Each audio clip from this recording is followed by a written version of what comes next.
So, I want you to know that you are one in 7.5 billion people. You are very unique. Yes. And only you can fulfill a plan that God has for you. And only you can do that. And so, I'm just going to spend a couple of minutes and get you to where that we are now. We started out, the first thing that we done when we were preaching and studying and getting into this was, first of all, we had to come to a revelation. Everybody say revelation, which means a sudden revealing. A sudden revealing. All right, I thought you was going to be with me. So, a sudden revealing. So then, so what it was that we started studying about the revelation or having a sudden revealing that who God is, and God is the creator of all things. Hebrews 4:13 says that man builds a house, but God builds everything. That means that God is the master builder. That there is nothing that does not exist without God making it exist. And so once that we established that, it was easy to make the leap that everything that it was underneath God, Him being the only thing that was not created, that everything underneath Him is being created, that Lucifer was created. Now Lucifer, for some of you that don't know, is Satan, or the devil, or Slewfoot, however that you want to mark him.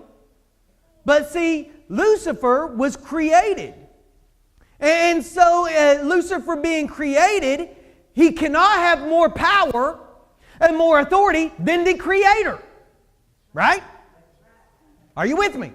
Okay, we're doing good so far. We've got half of you and I'm excited. So, if I can just keep a fourth of you by the end, I'll consider this a success. So, but anyway, so Lucifer could never have more authority or more power than God, than the Creator. And so that we see this, and I used an example because there just happened to be somebody that was here that were painters and drywallers by profession, and they had a business in that. But, but anybody here that is a boss on their job? Anybody have a job and they're a boss doing it or something like that? No? So, Dennis. I'm going to pick on Dennis. He has his own business. He washes windows. And so, if Dennis goes out there and he hires somebody to help him wash windows or to go wash windows for him, that person is given a level of authority to go out and wash windows, right? And so, that wasn't very nice, was it, Sister Jackie? We'll pray for her later. We'll have an altar call just for her. So, but anyway, so if Dennis says, go down and buy some Windex, his employee has the authority to what? Go down and buy Windex underneath his authority. If he tells him to go out and wash this window or wash it a certain way, then he has that authority, or that person has that authority to carry out that job that he had assigned for them. Now, that's pretty simple to understand, right? We've all worked on a job and we've had a boss that told us what to do, so we kind of get that concept, right? We can't go out and do more than what we are delegated to do. That gets us what? Fired. Well, see, that's exactly what happened to Lucifer. He got out there, and the instant that he said in Ezekiel that he was going to exalt himself up, he said it, he exalted. He didn't even actually say he said it with his mouth. He said he said it in his heart. As soon as he got the idea in his heart that he was going to exalt himself up above God, God what? Fired him. So what limited authority, whatever limited authority that Lucifer had at that time, he was fired. He lost his authority that he was operating under. Now here's the thing. If Dennis out there, he goes and he hires someone and he tells them to go out and do these things and they don't do them, and he fires them, and they go to the store and they start buying stuff, what do you think Dennis is going to do? He's going to be a little upset and a little irate. He will probably go and grab them by the ear and pin them somewhere until that Alex can get there and make it right. So are you with me? So that's exactly what happened with Satan. He outstood his boundaries in the instant that he had done that, he was fired. So what level of authority that he operated in, he was terminated of that authority. He has no longer got any authority at all. None. But some of you say, you know what? It sure feels like that Lucifer himself and all of hell is knocking at my door. Right? Some days it feels like Satan himself has kicked down the door and come into your house and just tore everything up. All hell has been developed inside of your home. And you just sit there and say, well, Pastor, you just told me that the devil was fired and he had no business and no authority to do that. But yet, my life is turned into a living hell inside of it. So how's that happening? Well, I'm glad that you're here and you ask. See, because we're going somewhere that if you're asking that question, how is that happening? Well, the reason that it's happening is because in Genesis 1 and 26, God turns around and He said, let us make man in what? Our image. And in what? Our likeness. And then He says that after He created everything and He tells man to what? Have dominion and authority over all of the creation. And then He tells us, and we go on in verse 28, and He says, and go and subdue it. That means to conquer it. Jesus said, the violent take it by force. Yes, amen. Right? Yes. So there's something that I'm going here with this. So He turns around and He tells Adam and Eve, He said, I have created this whole earth, this whole atmosphere, and I have now given to you. I give you the power, I give you the authority, I give you dominion. You go out, you use that, you subdue it, you conquer it, and you put it underneath your reign. And what does Eve do? She goes and she blows it. It's a woman's fault. No, actually I've actually had people come and challenge me on that and said, well, it's a woman's fault. And I said, no, actually, He tells Adam in chapter 2 to go and to work it and to guard it. And that means to till it, to work the soil, and to guard it, to keep it, to guard it. And so Adam was not guarding the garden. And so therefore, he got Eve out from underneath his authority that he should have kept in his authority and kept her protected from that. And he didn't, and she got outside of it, and then that's how they sinned. So, I hate to tell you, it's all our fault now. But anyway, I do counseling.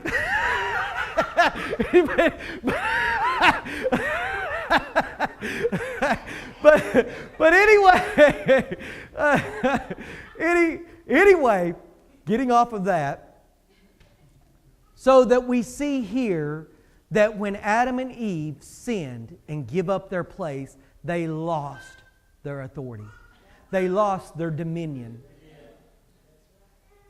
And when they lost their dominion, they had no hope. But see, in Matthew 28, Jesus come back and He's talking to His disciples. And He looks them in the eye. After having a triumphant victory in hell. See, because it tells us in Corinthians that He went into hell and He triumphant and made an open show over the enemy. And then He ascended. The one that descended is the one that ascended back up with the keys. Yes.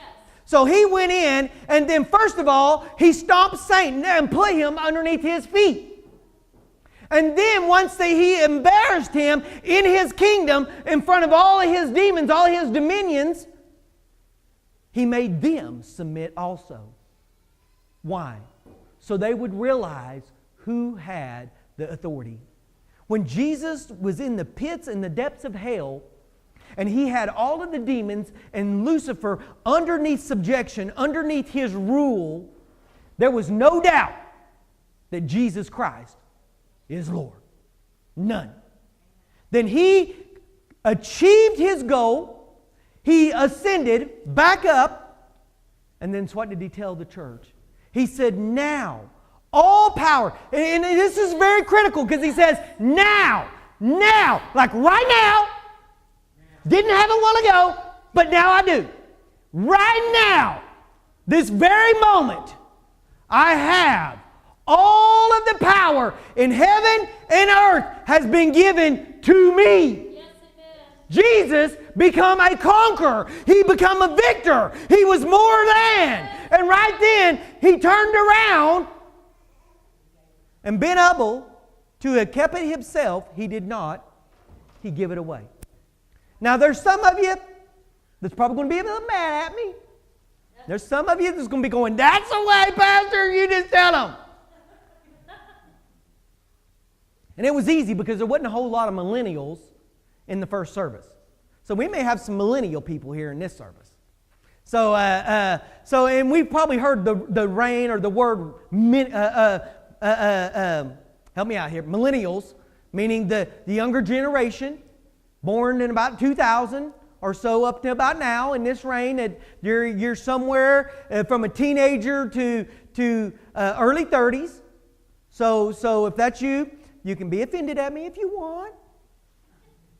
But I'm just going to tell you how it is. And then, once I do that, we can have counseling afterwards and we can pray through. But anyway, going back on. Now, this should be a concept that all the millennials should be able to grab really easy. They should be able to understand this very, very easy because, see, here's the thing. Millennials feel like they're entitled, a lot of them. Because, why? Because that you go out and you have a softball team or a t-ball team, and when they go out there, they all play t-ball.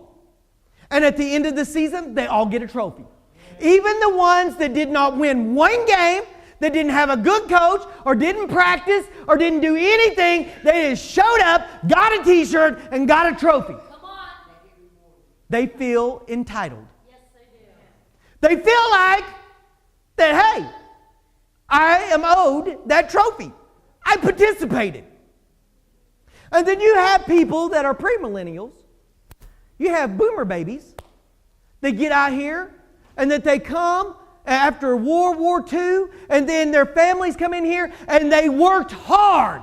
Every single day of their life, they worked hard to build a life for them. And they have it down in their deepest soul that nothing and no one is entitled to anything without first earning it. So you have all of these people out here that are the boomer babies. They look at the millennials. This group earned what the millennials are enjoying. Come on. That's the way that it is. And so now here is the concept that we have it. You have the boomer babies that had to work for everything in their life that they had ever had to do in their life. They have worked for it hard, blood, sweat, and tears, and then through them working for it, they have earned it. And so therefore, when Jesus Christ come and said, right now I have all power and authority given unto me. Now I give it to you. They can't understand that. It's hard for them. Even when they come in and they serve God with all of their heart, they still feel like somewhere they got to do more to earn more with their relationship in Christ. Where the perfect work has already been done on the cross. There is no more work that you can do than what Jesus Christ has already done for you. It's done. When he was hanging on the cross, he said, "Teleo." And in the Greek, it means it is finished. It also, what I also thought was very unique when I was studying that out, teleo also means paid in full. Yeah. Woo! Yeah. I thought I was in a spirit-filled church because I thought I would have heard somebody shout right then. Paid in full! Woo! Hallelujah! But I guess not. But anyway, we'll move on. We'll go to the next one. So, but anyway, here's the thing. When Jesus said it is paid in full, it is finished, that means that there is no more work that can be done. And so some people have a hard time trying to wrap their minds around that concept. I have to be able to do something more. And yet they miss the glory that Jesus was accomplishing and give to them right then. Now here's where the millennials should be able to grab a hold of this pretty easy, because they feel entitled to everything. So here it is. Jesus Christ come and give you a trophy. And you did not have to earn it. You didn't have to work for it. And yet you're going to receive it. Yeah.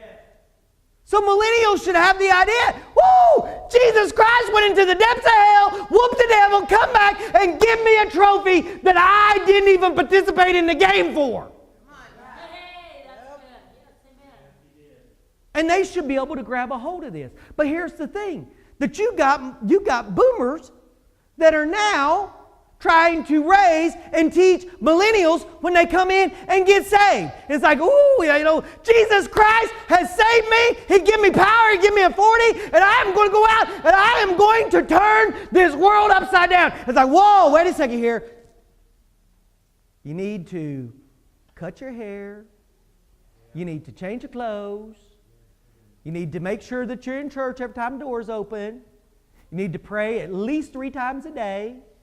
You need to fast every other day. And then go out and conquer the world. And see, we have missed all of God's plan for us. But here's the thing. God has created you so uniquely and so you are so perfectly designed that you are 1 in 7.5 billion people. And now here that I've now got the foundation laid to the message, because all that was free. I'm not going to charge you twice. Now we're caught up to where that we're going to be today. And I promise you, I know that Kentucky Fried Chicken's in the back, so therefore, you don't have to go stand in line somewhere and wait, so I get an extra 10 minutes. Yes, amen.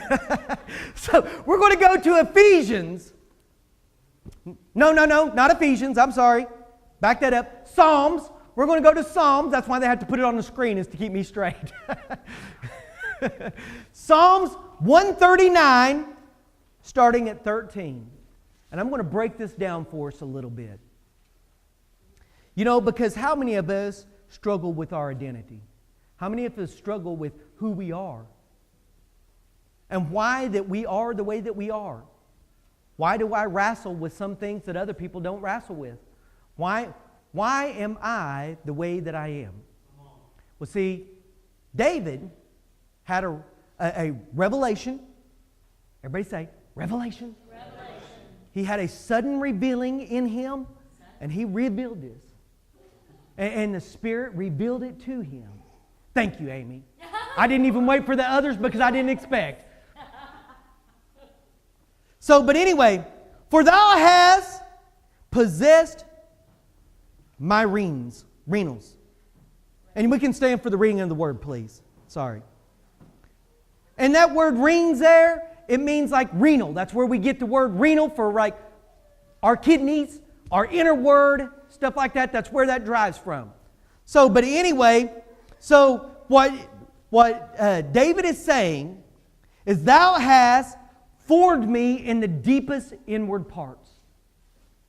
Because your guts, your bowels is the deepest part of you. Now, it's not the seat of you, but it's the deepest part of you. And we'll get into that some other day. Thou hast covered, thou hast woven, thou hast fastened, thou hast put together all of me in my mother's womb. Amen. So I want you to realize right here that David, before science, before anybody else could tell him about health class, he knew exactly where he come from. And so, for I praise thee. He said, I celebrate you. Yes. I celebrate you, God. For I am fearfully and wonderfully made. So he's saying that, God, I celebrate you. Because I am very unique and carefully and complexly made. and marvelous are thy works. And see, if you look at this, that first word there where he says that he is wonderfully made, that is Poteau.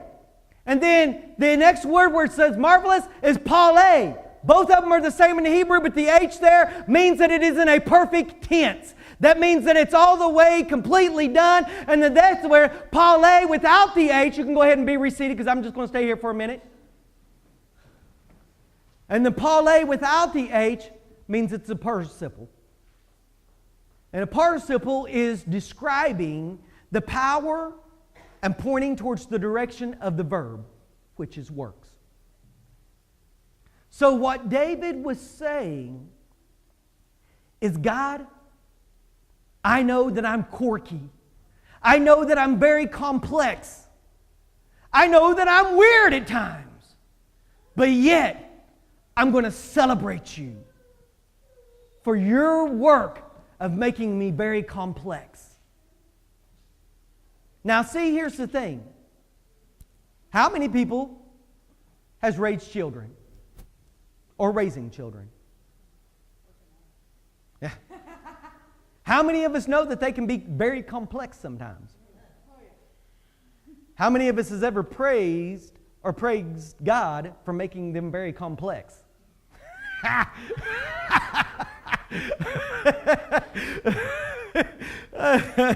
I didn't think so. But anyway, that's what David is doing. He is praising God because he realizes that he's very complex. And that when other people see him, and even when he looks at himself, he is even very confusing to himself. And yet, he was okay with that. To the point that he was celebrating and praising God for that. Now there's something for us to think about. Because God has made you so complex and so unique that out of the 7.5 billion people that are on the earth right now, and over the billions and billions of people since God created this earth, there has not been two that is alike. Not even identical twins, as ironic as it seems, are not identical. Identical twins are still not even identical because they have different DNA and they have different fingerprints. Out of all the billions and billions of people, they still are different and very unique. Their emotions, the things may be similar in their life, and being identical twins, they were surely raised in the same home with the same things, but yet their personalities and the things that they like would very often be different. So why is that? Because God has perfectly designed them to be that way. And no one else, no matter how hard they try, will never be that. And see, we've got a lot of people out there that is trying to be people that they're not. They're trying to be someone and tell themselves that they are something when they're not. And they spend their whole lives trying to convince them and others that they are a certain way or a certain person or a certain personality when they're not. They can't be. They can only be what God has created. And so they stay lost, struggling in their life, searching for that purpose. Trying to embrace. And see, when David wrote Psalms 139, he was older in age. He had already come to a place in his life to where he was much older, and he had experienced some things. He had failed as a king. He failed morally as a person, and he overcome it. And yet he sits here with wisdom and he praises God with all of his quirks and flaws for the way that he's at. So he said, my substance not hidden from thee when I was made in secret and curiously wrought in the lowest parts of the earth. Thy eyes did see my substance, yet being imperfect. Even though that you're imperfect, God knows everything about you. Even though that you're imperfect. And in the book, all of my members were written. Even though that you're imperfect, God has still wrote you into His book. Now, are you in the book of life or not? That's another book. But He has written you into the book. If you're here living and breathing, you're in His book. That means you have a plan and a purpose in your life. So, where was I at? Written in the book which is continuous with where fastened when as yet there was none of them. How precious also are thy thoughts unto me. Even though that you have wrecked this thing and you've got this thing hung up in the ditch, God still has good thoughts about you. That should excite some of us. Oh God, how great is the sum of them. If I should count them, they are more than the numbers, than the sand. And when I wake, I am still with thee. What David was saying was, I am so amazed, God, with all of my flaws and all of my imperfectness, that when I go to bed and I wake up, I am amazed that you still choose to be with me. He didn't say that he chose to be with God. He was amazed that God still chose to be with him. We need to get to a point in our lives to where we celebrate who we are and how God has made us and how He fastened us together and so uniquely made us, and then we quit wrestling and struggling with our identity and start embracing God and how that He has written us into the plan. And no matter that what we do in this life, no matter how many bad decisions, no matter how many things that we've done wrong, God still loves you and has a plan for you. Now see, it's up to us to embrace it, because you know the thing that man will tell us, even from a young age, and this is where that we lose our identity sometimes. Even at a very young age, man, or teachers, I'm using man as in general, will teach us that we are byproducts of our maternal parents. I am here as a byproduct of my maternal parents. And they say that's the fact, and that's as far as it goes. And see, this is what David was saying. He never once claimed to be a byproduct of his maternal parents.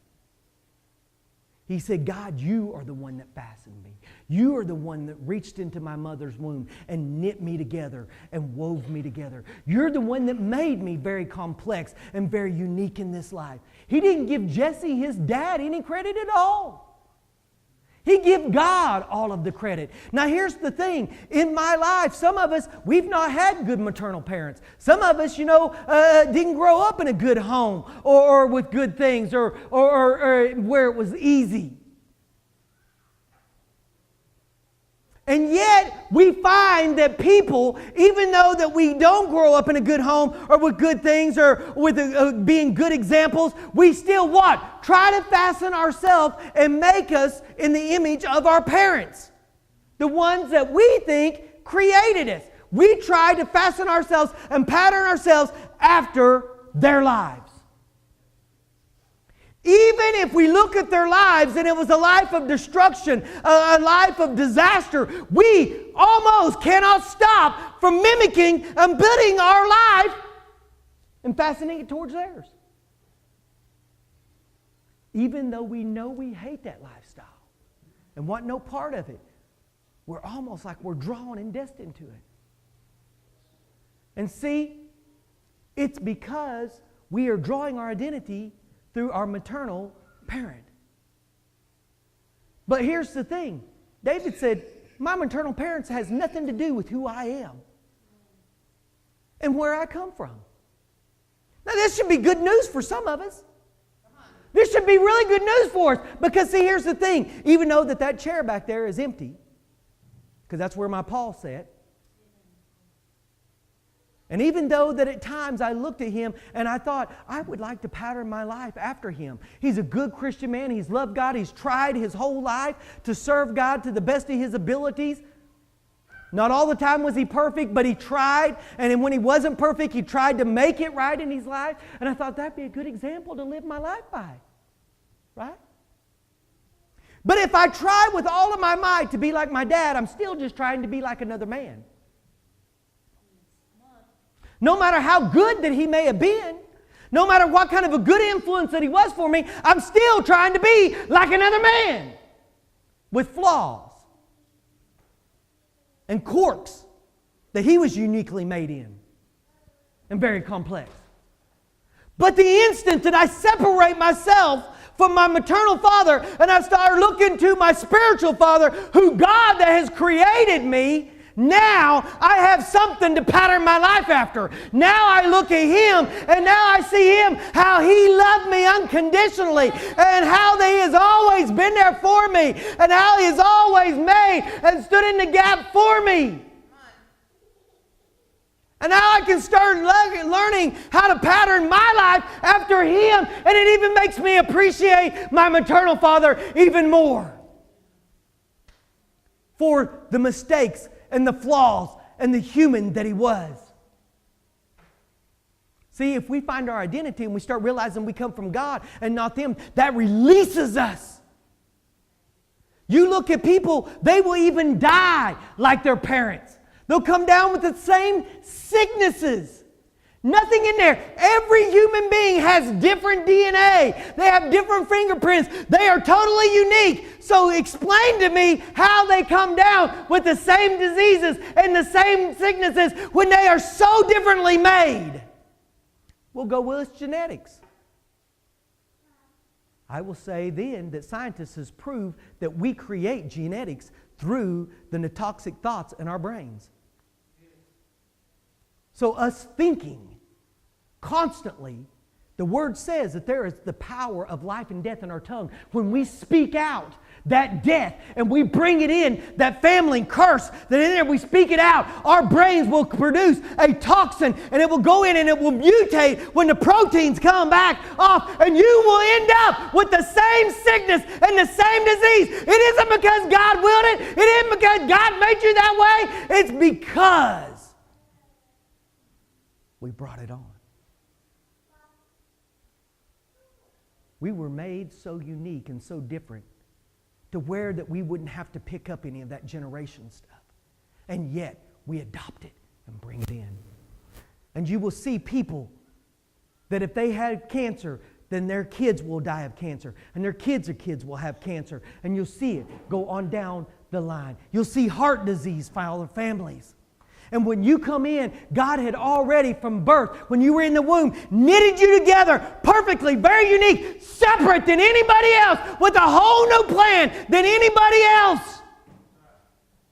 That only you, out of all the billions, could fulfill. But see, through lies and deception, we buy into the devil's plan and we start taking that pill every single day. We do not have to live the life of our ancestors. We can be set free and separated from all of that mess. We can embrace that mess. We should be celebrating that we're not part of that anymore. But see, we hold on to this. Romans 8:28, and we hit on this some last week, and it tells us there, and we know that all things work together for the good of them that love God, are called according to His purpose. And we went through and found out that last Sunday that there is a lot right there that we need to be lining up with, because there's a lot of people that say they love God, but yet you do not see it in their life. So when you say you love God, get with me sometime and I'll go over that with you. Do you really love God? Because if things ain't working in your life and things ain't working out for His purpose or working out good in your life, then it may be because loving God. Maybe missing it there. And so there's a lot more complex to that. And so, but anyway, that we see here that His what? For them that are called according to His purpose. So that means that you are called for a purpose. And it says here that for whom He did foreknow, He predestined. That word foreknow is pragi, gia, anosko. Pragi, agia, anosko. And it's like a 3-compound word, and it gets very hard to say and stuff like that. But if you go and you check that out, that's probably going to be about as close as I'm going to, as a country boy, going to be able to get it. But anyway, it's to know or have knowledge beforehand. To already understand and already see wholeheartedly what was going to happen. And to know the end from the beginning. And see, God knew every wrong decision, everything that you were going to do in your life. He knew it beforehand. And He still chose you. Ephesians 1:4 says that He chose us. He says that I have chosen you before the foundation of the world. Now this word is a little more easier for me to say because I like eating. Elegi egeomai. So elego my ego. It's mayo.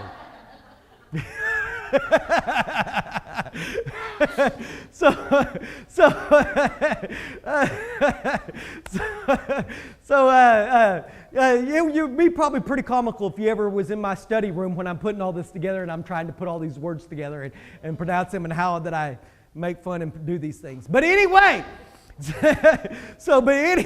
anyway, He had chosen us before the foundation of the world. He handpicked. He went down and He said, Sonny, I handpicked you out of the out of the 7.5 billion people. I choose you.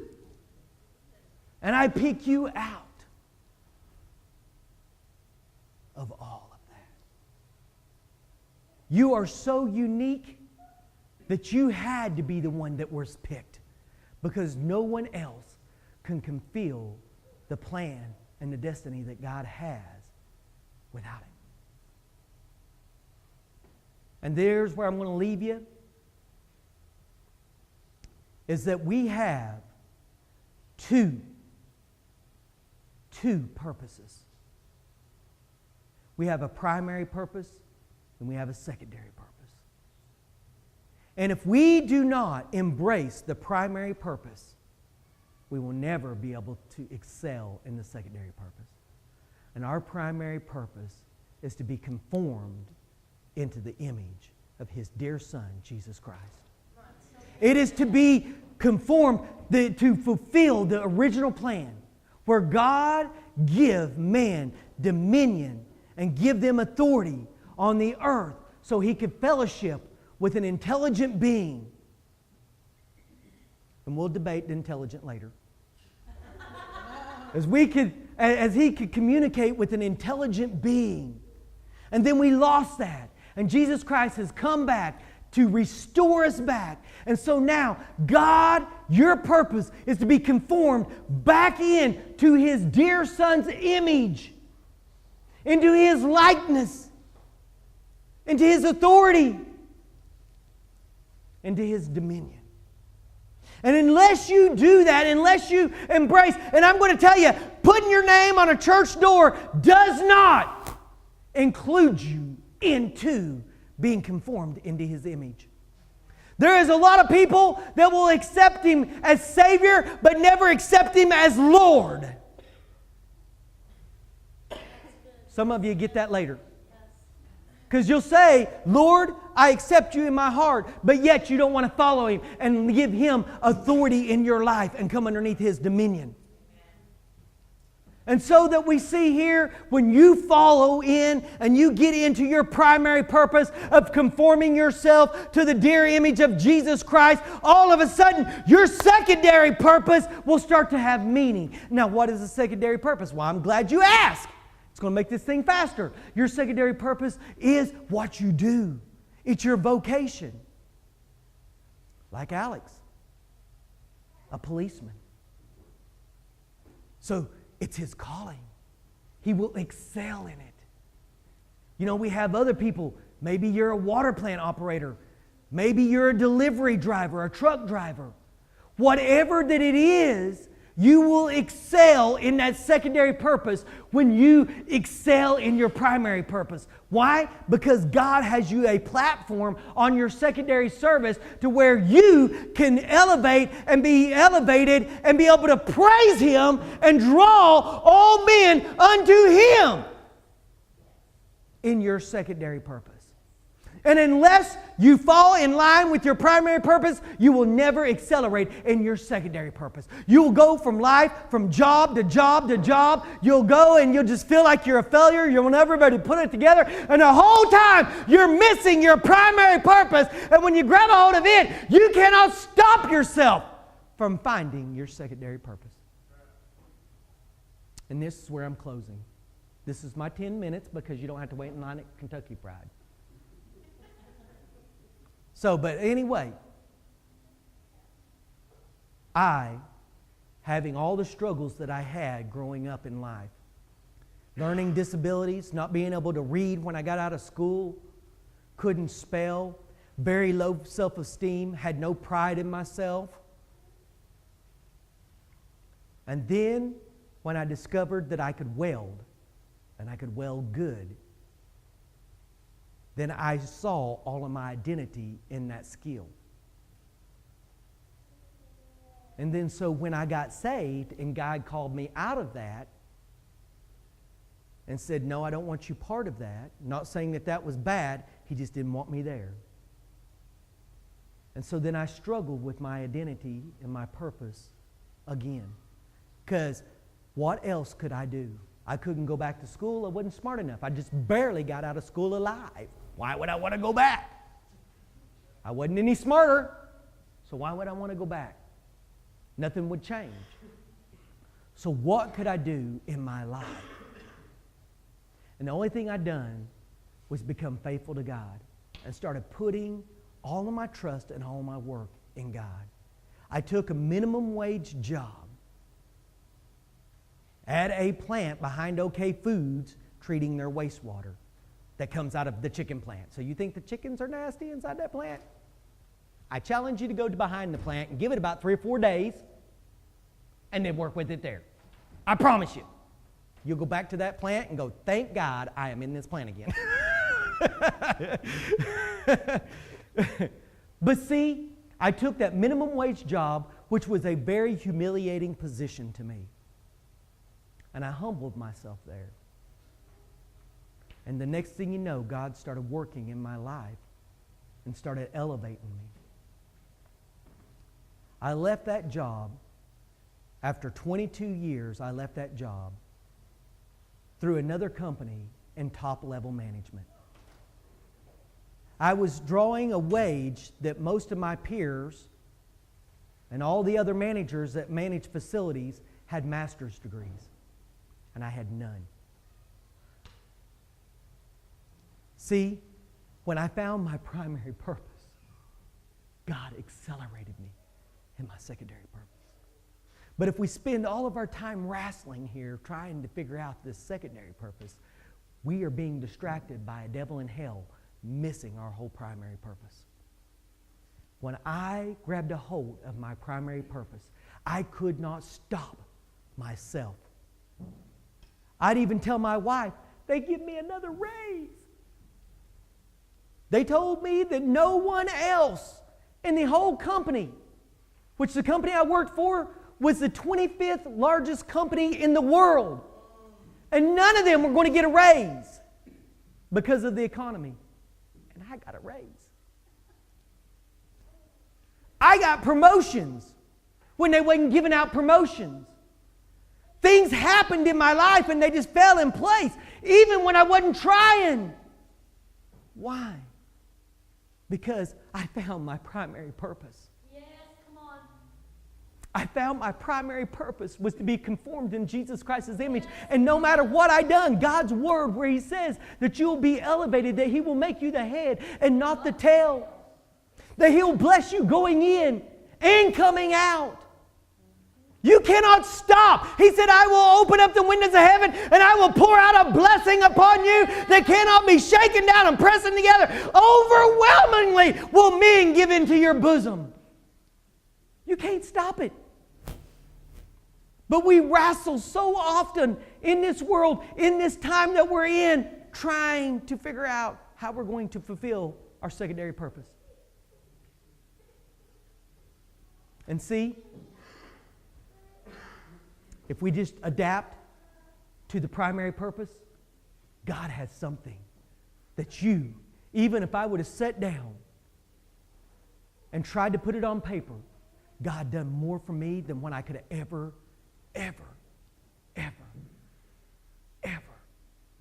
imagined. That's how many wonderful thoughts that Jesus Christ has about you. If we could just get our minds wrapped around of the thousands and the innumerous thoughts, the good thoughts that God has for us, and wrap our minds around that and conform to Jesus Christ's image, the struggle